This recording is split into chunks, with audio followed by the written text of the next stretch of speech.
Eu encerro. Dizendo. E na Argentina. Em 45. Prenderam o Perón. E o povo se mobilizou. Tirou o Perón da cadeia. Elegeu o Perón presidente. Aqui, nós anunciamos.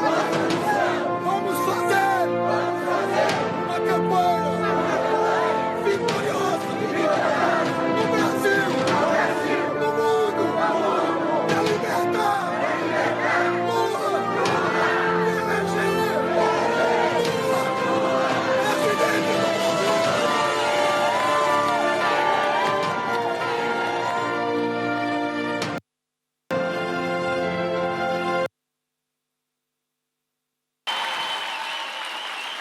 Entonces, nuestro invitado que va a hablar a tarde es el compañero Lindenberg Faría. Por favor, Lindenberg, que venga acá. Bien, ¿quién es Lindenberg? Lindenberg, voy diciendo de su trayectoria política. Yo no era tan joven, pero en la época del Fora Collor en Brasil, Lindenberg era un joven de 17 años y era estudiante de medicina y era el presidente de la UNE y surgió en la vida política del país, liderando las grandes manifestaciones, representando a los estudiantes del país como su líder de la época. Así empezó su trayectoria en cuanto a persona pública, política, militante en nuestro país, Brasil.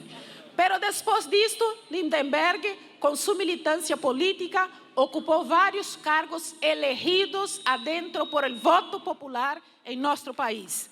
Primero fue intendente de una ciudad llamada Nueva Iguazú, que es en la provincia de Río de Janeiro, la misma provincia de Marielle Franco. También fue diputado nacional y últimamente por 8 años fue senador de la República de Brasil. Uno de los más jóvenes senadores nuestros por el Partido de los Trabajadores. Hoy Lindenberg Faría está en la militancia política como siempre, sale de aquí de inmediato para mañana, va a acompañar las elecciones en España, que esperamos que tenga un buen resultado para nosotros y para nosotras, con ganho del campo de la izquierda allá, ¿no? Y con nuestros compañeros y todo. Entonces Lindenberg hoy es la persona invitada que nos vai falar de pouco da realidade de Brasil, pero também pouco de nossos desafios para Latinoamérica.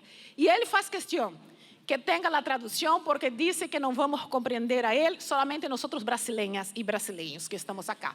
Então, vamos chamar a Lindenberg, pero também a nossa sempre combatente militante de todo o tempo, Gabriela Bonilla, que vai fazer a tradução. Buenas tardes. Mi portunhol para por aqui, por isso que vou precisar de ajuda. Pero antes de você entrar, Gabriela, eu fiz questão de vir com a camisa de Luiz Inácio Lula da Silva. Eu estive com Lula nos 3 dias que cercaram o Sindicato dos Metalúrgicos de São Bernardo do Campo. 3 dias sem dormir. E o Lula, ao final, faz um discurso onde diz: meu crime foi ter tirado 32 milhões de pessoas da miséria. Meu crime foi ter feito em 2 governos mais universidades do que em toda a história do país.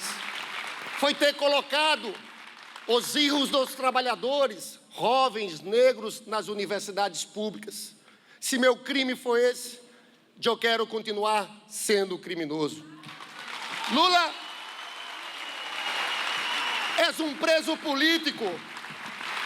Mandela foi um preso político. Mujica foi um preso político. Perón foi um preso político. Eu visitei a Lula em cárcere, Hugo, e Lula me disse: eu sei por que estou aqui.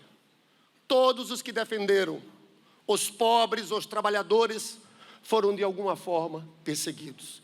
Em Brasil, Gabriela, queria que me ajudasse. Sim. Porque eu quero fazer uma reflexão mais aprofundada, senão não. Em Brasil, não vivemos mais uma democracia. Estamos num estado de exceção. En Brasil ya no vivimos una democracia, todo mundo. estamos en un estado de excepción. Entende? Vamos lá. Fica aqui. Na nossa análise, estamos num regime de transição. Según nuestro análisis, estamos en un régimen de transición. Pode ir para uma ditadura escancarada, ou poderemos vencer nós outros. Estamos num período de transição, pero não é democracia. Há ataques a todos os movimentos sociais, perseguição ao movimento dos sem terra, aumento do feminicídio no Brasil depois da vitória de Bolsonaro, aumento dos ataques à população LGBT, todo tipo de barbaridade está acontecendo no Brasil. Estão me entendendo? Eu hablo portunhol, então.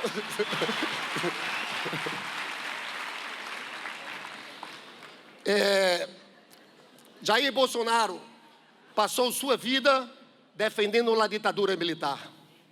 Em especial, os torturadores, como o brilhante Ustra, o maior torturador da história do Brasil, torturou a presidente Dilma Rousseff, que esteve aqui hoje pela manhã. Ameaça seus adversários. Há uma semana da eleição, Jair Bolsonaro disse que Fernando Haddad, que foi o nosso candidato a presidente, ou sairia do país ou iria preso. Falou que eu, que era o líder do PT no Senado, que eu sairia do país ou seria preso. O recado que nós damos a Jair Messias Bolsonaro é que nós vamos ficar no Brasil, vamos resistir e lutar no Brasil. Agora, eu queria que vocês soubessem, nessa longa luta, nessa luta muito difícil que enfrentamos, nada foi tão importante como a notícia que tivemos semana passada. Estávamos em Brasília, num acampamento indígena, porque os índios estão sendo muito perseguidos pelo Bolsonaro, e vem uma notícia que deixa todos no Brasil extremamente animados, porque em América Latina as coisas acontecem de forma integrada. Qual foi a notícia que nos deu uma grande esperança? Uma encuesta aqui em Argentina, onde Cristina Kirchner aparece 9 pontos na frente de Maurício Macri.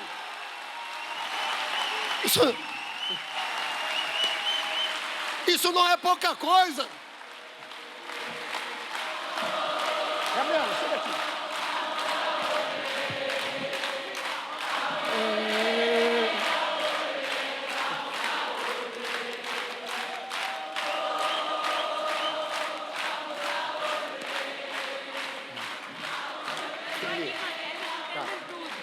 Isso não é pouca coisa. Uma virada em Argentina abre um novo momento em toda a América Latina.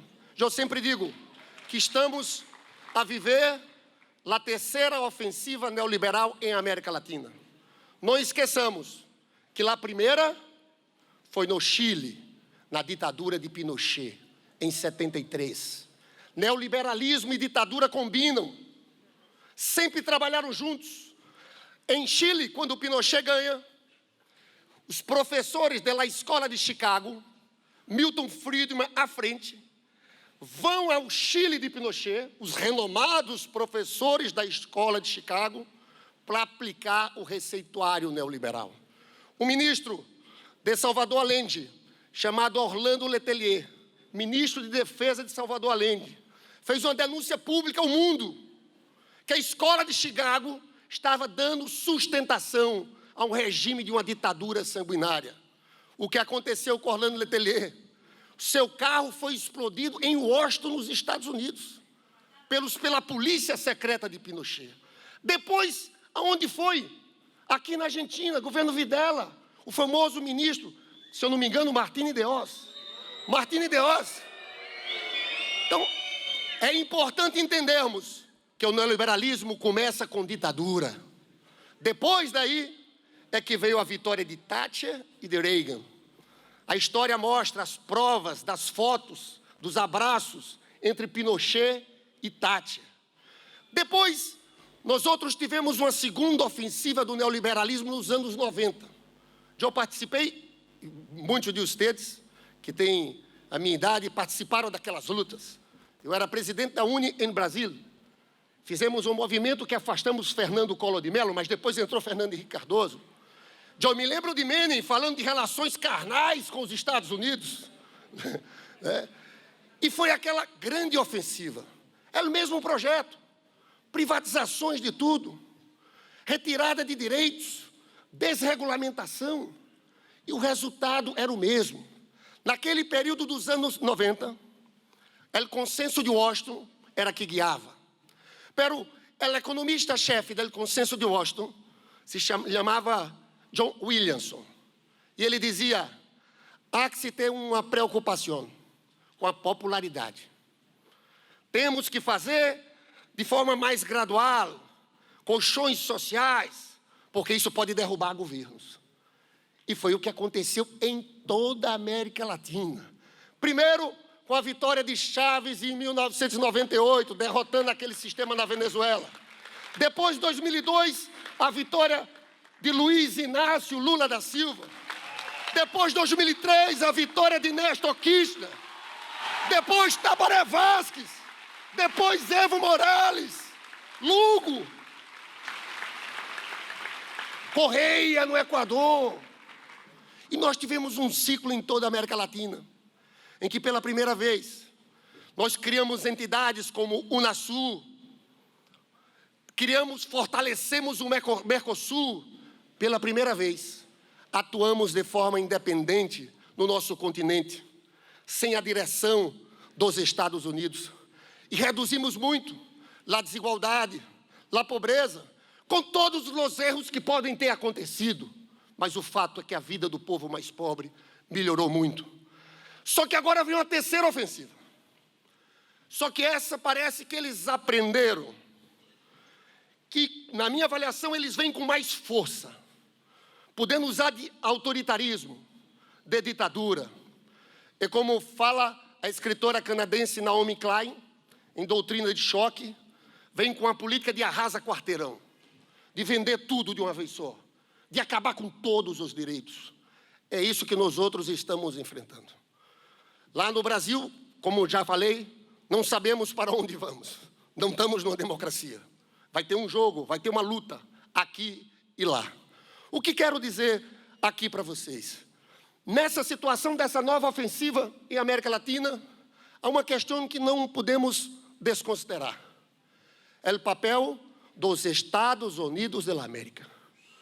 Porque, recentemente, foi lançada uma pesquisa de pesquisadores americanos na revista para a América Latina da Universidade de Harvard, dizendo que 41 golpes de Estado foram feitos na América Latina no século XX com a participação dos Estados Unidos. Em caso brasileiro, o golpe militar de 64, só em 76 foi descoberto que o governo norte-americano de Lyndon Johnson estava mandando um porta-aviões e 11 navios para a costa brasileira. Porque se o golpe militar não desse certo, ia haver intervenção militar norte-americana. Digo isso tudo porque nós outros do Brasil estamos convencidos que na situação do Brasil houve participação direta dos Estados Unidos em 3 atos. A cassação ilegal de uma presidente eleita democraticamente, Dilma Rousseff. A prisão ilegal de Luiz Inácio Lula da Silva. E a eleição do Bolsonaro. Esses 3 atos, em nossa opinião, teve participação direta e influência dos Estados Unidos. Primeiro fato. Digamos que de 2001, eu não vou falar muito, estou perto de... Depois de 2001, com a guerra ao terror, digamos que os Estados Unidos, Hugo, tiveram uma certa distração com a América Latina. Foram ao Oriente Médio. Pero já em 2011, a política de segurança norte-americana muda. O centro passa a ser guerra comercial com a China. E eles reeditam, vocês que são professores, trabalham na área da educação, o secretário de segurança do Trump, chama John Bolton, falou agora, há pouco, na reedição da doutrina Monroe, A América para os americanos, doutrina do século XIX, que ajudou na construção das ditaduras militares no século XX. O que os Estados Unidos querem dizer é que esse pedaço é meu, a América Latina não, aqui é nosso. No Brasil, quem assistiu o filme do Snowden, vocês podem observar que são divulgados dados, que o Snowden divulgou dados oficiais, que o Brasil foi o país mais espionado do mundo. Mais que a China, é claro que a China não deve ser tão ingênua como o Brasil, deve se proteger mais. Não entenderam. China, Rússia e Alemanha espionaram o gabinete presidencial da presidenta Dilma, o avião dela, os telefones dela. A empresa mais espionada foi a Petrobras. E aí a gente lembra, puxa, em 2007, houve a maior descoberta de petróleo do mundo no século XXI, que foi o pré-sal brasileiro. E dali nós fomos acumulando informações. Como é que os Estados Unidos ajudaram a construção das ditaduras militares aqui na América Latina? Tinha a Escola das Américas, onde envolviam os oficiais. Agora eles mudaram. Agora eles envolvem, via Departamento de Justiça, juízes e procuradores dos países em treinamentos, e o centro da política deles agora é o lawfare, utilizar a justiça para destruir os inimigos, em especial os governos populares da América Latina, e tentar impedir vitórias de pessoas com um programa popular na América Latina. No Brasil, nós já temos documentos oficiais norte-americanos. Julian Assange, esse herói que merece uma salva de palmas de nós aqui, divulgou correspondências diplomáticas norte-americanas desde 2009. É o Departamento de Justiça, treinando juízes e procuradores, falando em determinado momento que uma operação tinha que começar em Curitiba, tinha que ser uma operação em fato concreto. E o fato é que os procuradores que conduziram o processo contra Lula se reportam diretamente ao Departamento de Justiça. Eu falo isso porque vocês sabem que isso não acontece só no Brasil. No Equador, o vice-presidente Glass está preso. Há um mês atrás, estive na Bélgica conversando com Rafael Correia, que foi um grande presidente do Equador, que está exilado, porque senão seria preso. E eu podia citar vários outros casos de outros países, mas eu quero falar da Cristina Kirchner, porque acho que aqui vocês estão numa situação mais à frente. Vocês podem impedir isso, porque esse processo está sendo desmascarado, porque aqui creio que tem um movimento sindical pujante. E eu falo que eu, sinceramente, apesar de saber que são muitas lutas difíceis pela frente, eu não tenho dúvidas em dizer que nós outros, que pensamos nos trabalhadores, nas pessoas mais pobres dessa América Latina, vamos voltar a governar. Sabe por quê, pessoal? Porque esse projeto neoliberal só traz miséria, pobreza, desigualdade.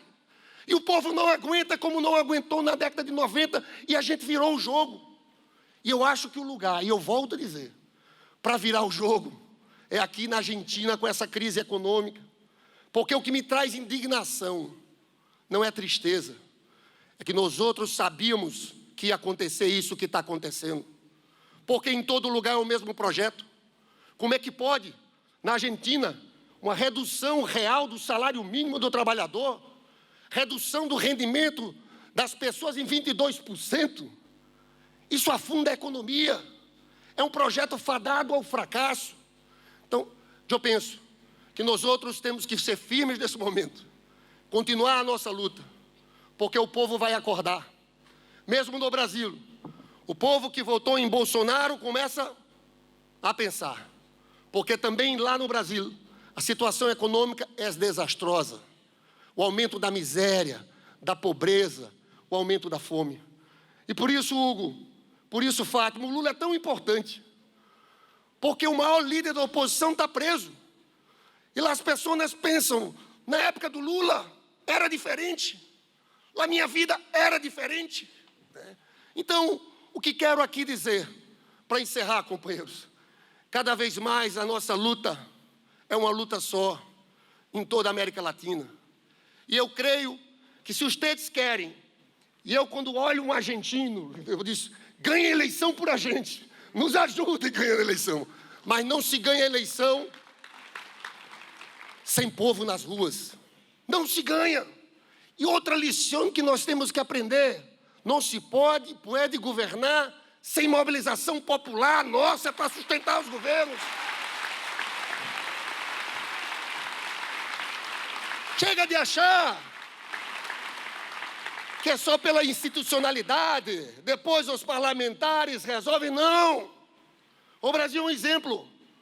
Teríamos que ter mobilizado mais nosso povo, mobilização permanente. Por isso eu digo aqui a vocês, nada é tão importante como um grande paro geral no próximo dia 30 em Argentina.